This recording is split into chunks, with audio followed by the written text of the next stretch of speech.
It is my pleasure to introduce our platform speaker today, Dr. Jeffrey Bonner. Please welcome him.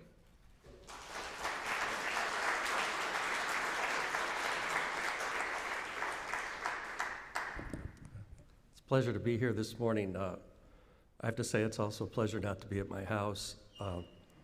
We're redoing our hardwood floors, and if you've ever done that before, what it entails is packing up everything you possibly could own and then not going anywhere. So it's been depressing and difficult. But anyway, this morning I'd like to talk a little bit about our new development, WildCare Park, and then a very, very short, quick look at the St. Louis Zoo and what's going on there, and then hopefully have a little time to do talk about some of our WildCare centers. At least I'd like to get in a couple of them, maybe one here in Missouri and one in Africa. So what time exactly did you want me to stop? I didn't.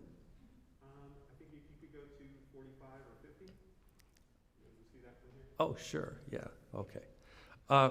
So first slide, I don't know exactly what's up there. I'll have to keep turning my head a little bit. Second slide. So WildCare Park is really two completely different entities, if you could advance that. On the one hand, it is a conservation center. Please forgive me, I'm going to have to keep doing this. It's really two different places in one. And one side is a conservation center, and what we're doing there is research on and propagation of endangered species, some of them critically endangered, some of them extinct in the wild. And the zoo has wanted to do this since the 70s, so this is not something that's new with my generation of leadership at the zoo. In fact, this original facility was originally planned to be out at Bush Wildlife Center off of 94 and 4064. That did not work out. And we've looked at a couple other places since then. It's a very, very important thing to do. And as we'll see in a second, it turns on the fact that many of the species that we're working with really, really need our help, and frankly need your help too. And I should, at this point, just thank you for supporting Proposition Z, the sales tax that allowed us to do this. That's a St. Louis sales tax. Can I have the next slide? Okay, so the other component of that is I think, a pretty dynamic public experience that I'll get into in just a second. Very, very different from the St. Louis Zoo. The difference for me is that at the St. Louis Zoo, the animals are like here, and you're like here. And at WildCare Park, it's more like you're here and the animals are here. So completely different feeling, but I think very compatible. So where are we located? If you go out Highway 270 to the last exit in Missouri, and then go left up what at that point is Riverside Drive, but it becomes Columbia Bottom Road. And about 3.5 minutes, 4 minutes up the road, you'll find this wonderful property. It used to belong to the plumbers and pipe fitters, about 425 acres. And it's bounded on one side by a county park, Spanish Lake County Park, and on the other side by Columbia Bottom Natural Resource Area. So we really have tremendous buffer on either side, and actually to the north it's still farmland. It's sort of surprising to some St. Louis County residents that so much farmland still exists in St. Louis County. And that's probably the last place where it does exist. But tremendous buffers there. And that's actually very good for us, because one of the things we don't want is people really close by the conservation breeding work that we're doing. Can I have the next slide? Why don't you just hand me this so I don't have to... Thank you. So the property is really beautiful. It's just stunning up there, especially this time of year. We look at the existing conditions. It's pretty in the fall, but this was a golf course. So, and they did a beautiful job on it. The original concept was sort of as a poor man's country club or working man's country club. And they actually had the third largest swimming pool in the world at one point up there. So it's still there, it's just filled in. We know because we tried to drill through it and that didn't work out so well for us. But next slide, I think, shows some of the shots that we took more in the summer. So the next slide is our site plan. And I want to just give you this quick overview and then drill down into the conservation and animal science side. But you can see that the east, or from your view, that would be the right-hand side of the slide, is a conservation breeding area. It focuses almost entirely on ungulates, so hoof stock. which is very, very difficult to do in a zoo, especially a zoo like our zoo in Forest Park, which is really right around 100 acres. And that doesn't really leave us a lot of room for breeding animals that take up a large amount of space. And the western side of it is basically guest experiences with a sort of a core area right in the middle that has parking and some of the visitor amenities. So let me talk now about the Kent Family Conservation and Animal Science Center. That's next slide. And I want to talk a little bit about going on conservation pastures. And so ungulates really do need a tremendous amount of space, and many of these ungulates, of course, critically endangered. So what we're doing is creating basically modular construction. They're nothing fancy. They're the simplest of barns. And the idea is that over the next 20 years or beyond, we can rotate different species through depending on need. And as I mentioned, we want a certain amount of privacy, and that part of the site affords the greatest amount of privacy. We're also looking at some other taxa like herps, amphibians, and reptiles, and we'll have to see how that goes. The next slide, please. People ask, well, really, what difference can you make with a relatively small number of animals? And so I'm going to throw up a few of them here and just give you a sense.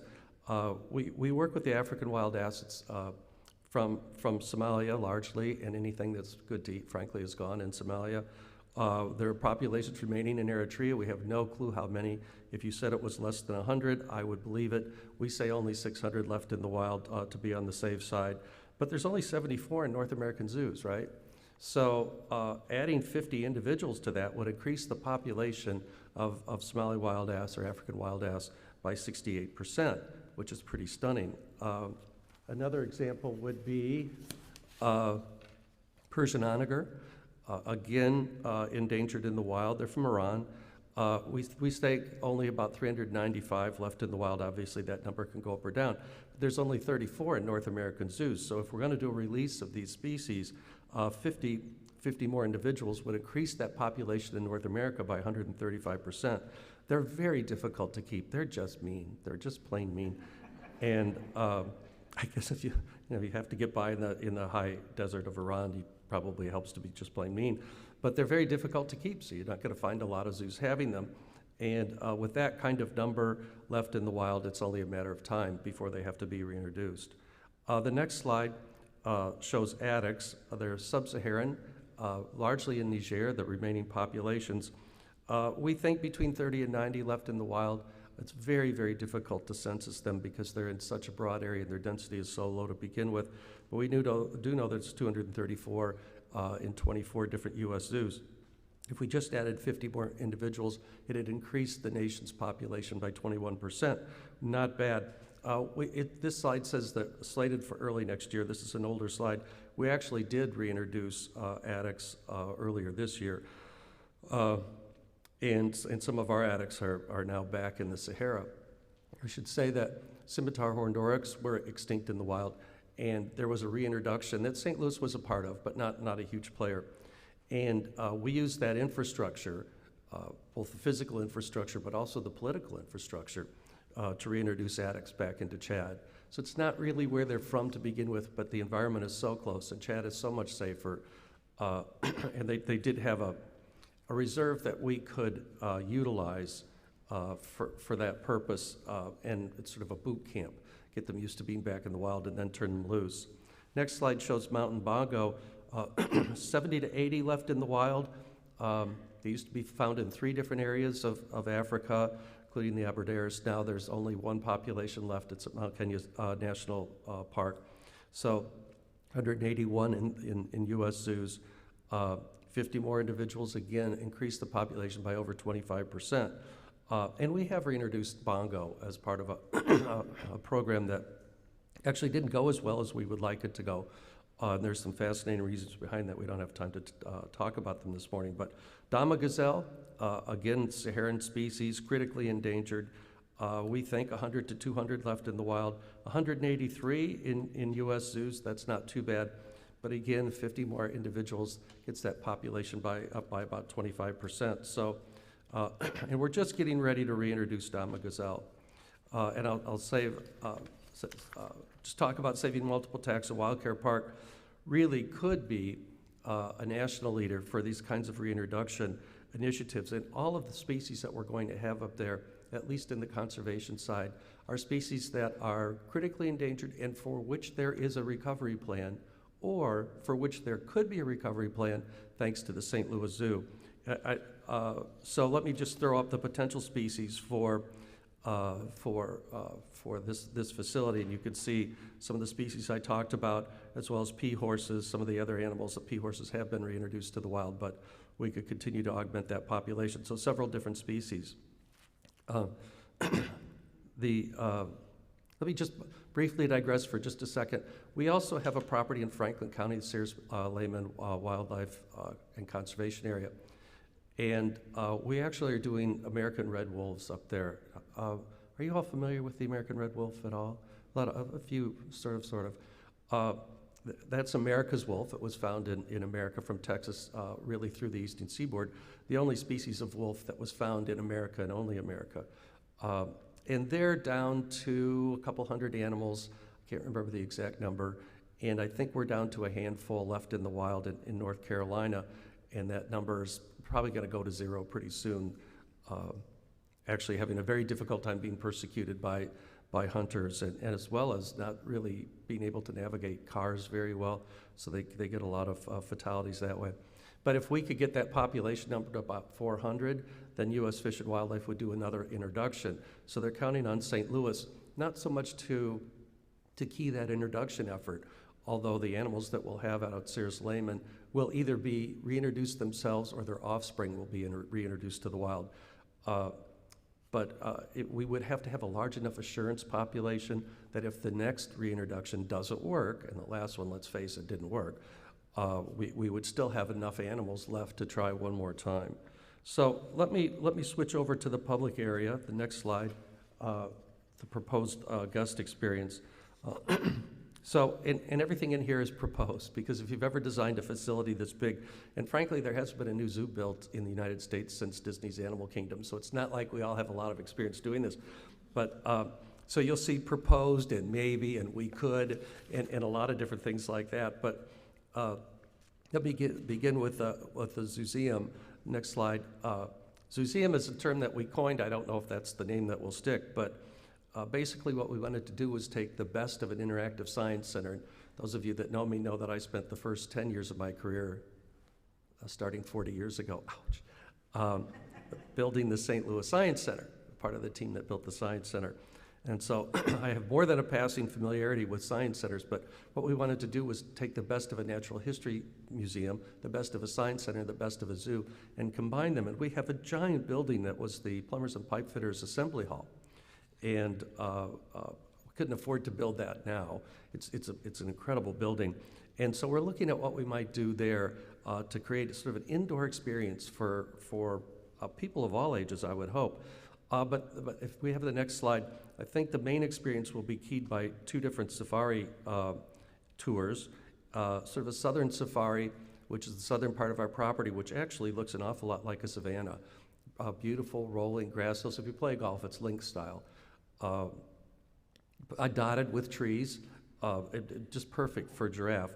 And then a northern safari where it's a little more rugged, a little more ups and downs, and we would like to, if we can, feature rhino there.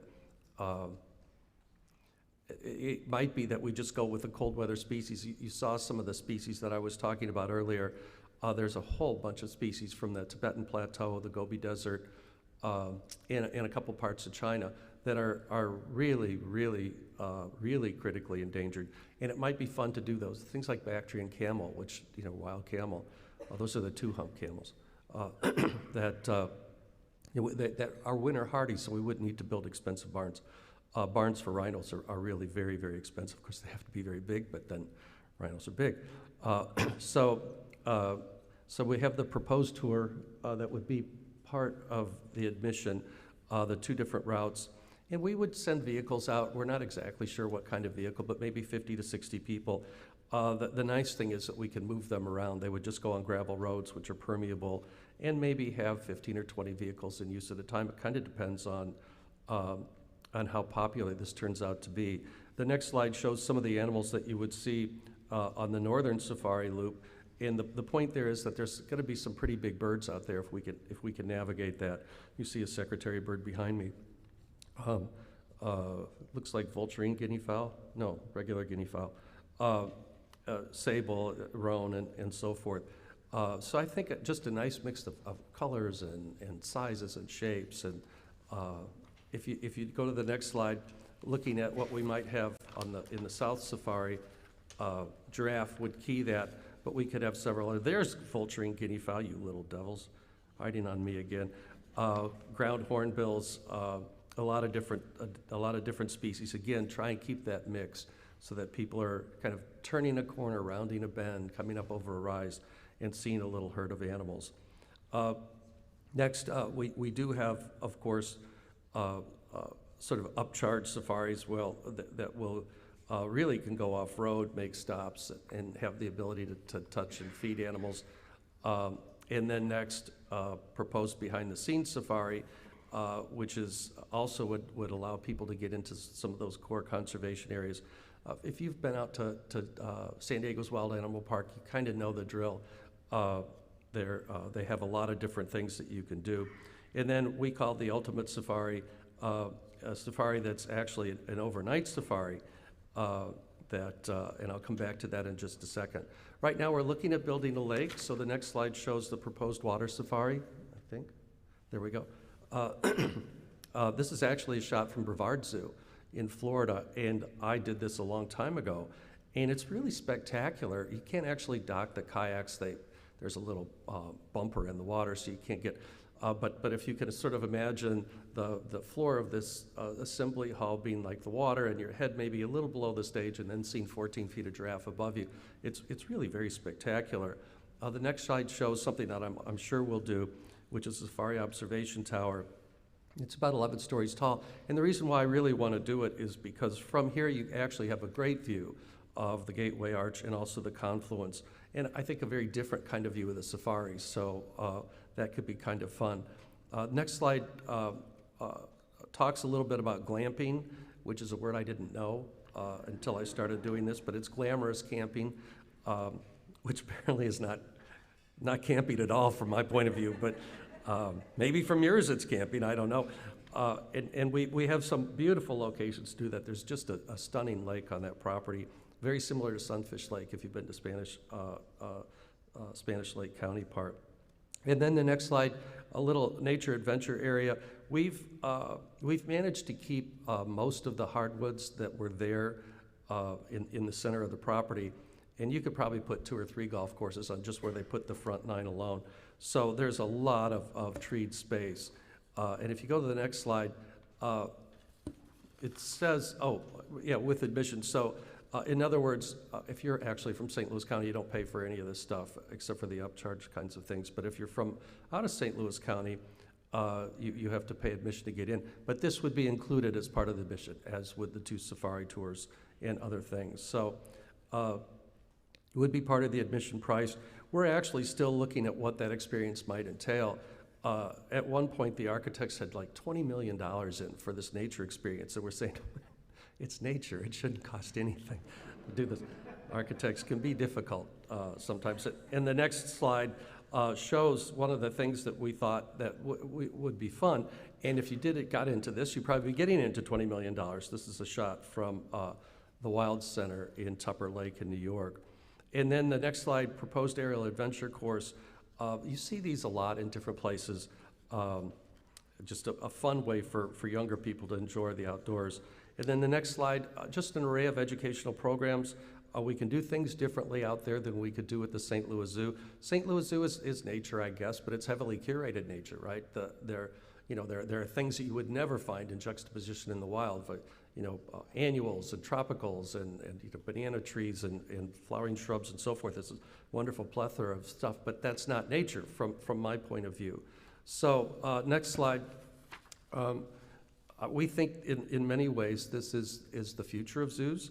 I think that these landscape scale types exhibits and presentations will probably become the norm in the next 20 to 25 years. I think that there will always be a place for a great urban zoo, but I think that what you see at the St. Louis Zoo 20 years from now won't look anything like what you see today. I think what we in the zoo business call charismatic megafauna, which actually translates as elephants,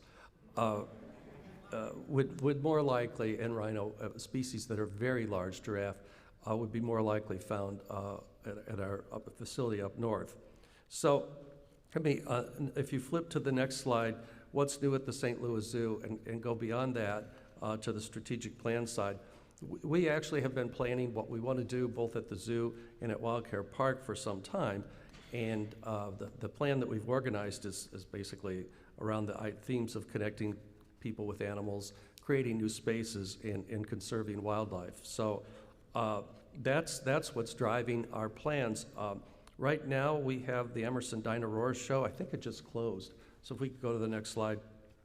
They'll be in there for a while we do, I think, the most important thing that we can do right now, and that is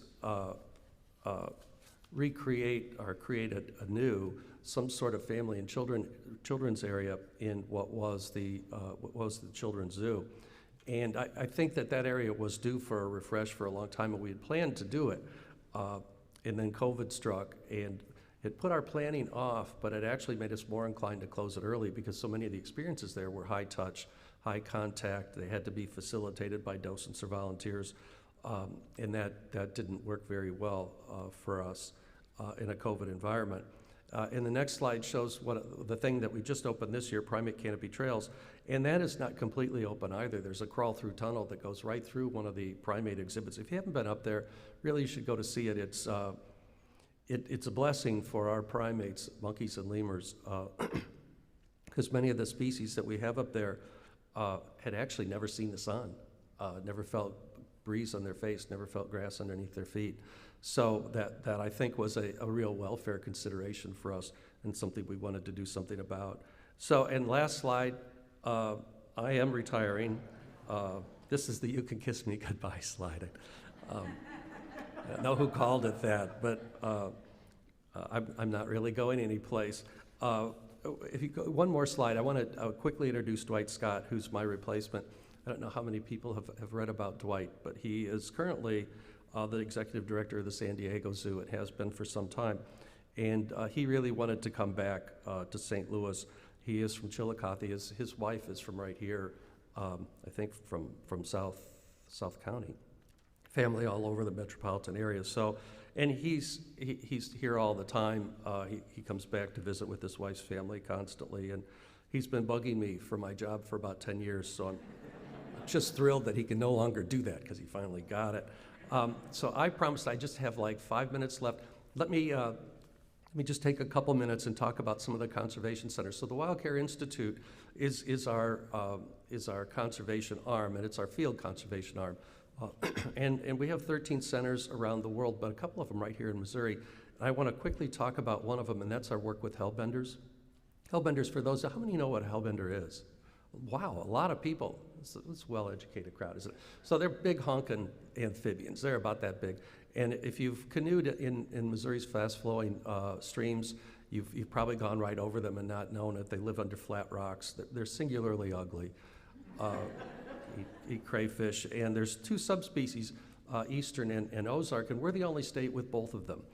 And both populations crashed in Missouri, in particular the Ozark, which is now listed as critically endangered, although we probably, when they go back through to do the listing again, thanks to the St. Louis Zoo, it probably won't be. We figured out how to breed them in human care, and we've now bred and released about 9,000 of them. So we have stopped that raging tide toward extinction for this particular subspecies. But the question is, what caused their demise to begin with? And we've come up with all sorts of different things. Canoe is shuffling their feet and disturbing the fry, or siltation. And I think the leading contender for an explanation right now, at least in my mind, is that there's something in the water. And amphibians are really good, you know, as far as being like the proverbial canary in the coal mine. They live in water, they breathe water, they eat stuff that grew up in water, so they're very sensitive to changes in the water. And it's hard to say what is in the water that's causing that. But let me throw out one hypothesis, And let me begin by saying that sperm counts in Minnesota men are higher than those in Missouri men. Okay, you're wondering where this is going to go, aren't you? And sperm counts in Missouri urban men are higher than Missouri rural men. And we think that that too is related to something that's in the water. And we think it's an estrogen disruptor, endocrine disruptor, most likely estrogen or an estrogen mimic. So people will tell you that when you throw a plastic bottle in the water, it takes a zillion years to degrade. And that's absolutely true, but it begins to give off a chemical that looks suspiciously to our bodies like estrogen almost immediately. Well, immediately. And there are also, thanks to canoeists, thanks to female canoeists, thanks to young female canoeists who are on birth control, there's also a regular supply of estrogen that's going into those waterways. And what we think might be happening is that those hellbenders, we're feminizing the males. And that could be what's causing their demise. So now that we've solved the proximal problem of not having enough hellbenders in the wild, we've reintroduced 9,000 of them, now we're looking at what caused them to go extinct in the first place. And if you think about it, that could only happen in a zoo, right? Because the zoo is the only place where we can systematically alter variables in the water quality, and determine what's affecting those animals, right? It may take us a long time. We're going to probably have to go through cycles of reproduction and tinker with dozens of variables, including water temperature, rate of flow, and other things that don't have anything to do with chemicals in the water so much, before we figure out what's causing their extinction. And that's the true power of zoos. People think about the power of zoos as being able to engage in some sort of reintroduction program, augment those wild populations. Certainly we do that, and many, many species at the zoo have gone back to the wild. That's really not the true province of zoos. The true province is this ability to actually understand the natural world, what's happening in the natural world, and then hopefully do something about it. And I know I'm running out of time, so let me just close with this thought. More people visit American zoos than visit professional football, baseball, and basketball games combined. So we have a huge audience. So we should be able to, and we should do a much better job of, talking to you about what the issues are that confront us, and maybe suggest to you things that you can do about them. And this is probably a great audience to say that to. It's mission critical as we move down the road. I wish I had time to do more examples, but I think you're going to have questions afterwards, so I'll have time to talk to any of you that want to spend some time. If I go home, I'm just going to be moving stuff out to the garage, right? So take all the time you want. And with that, I'll throw up the last slide. Thank you very much. Thanks for listening. Thank you.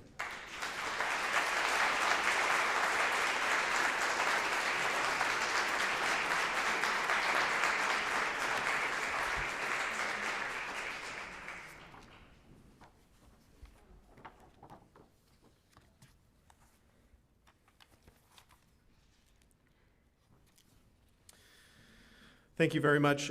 We are not passing collection baskets right now, but if you are moved to make a donation today, you can do so at ethicalstl.org/donate. But don't feel you have to. We recognize that this is a difficult time financially for many people. I'd like to take a moment to read an announcement that I've got here.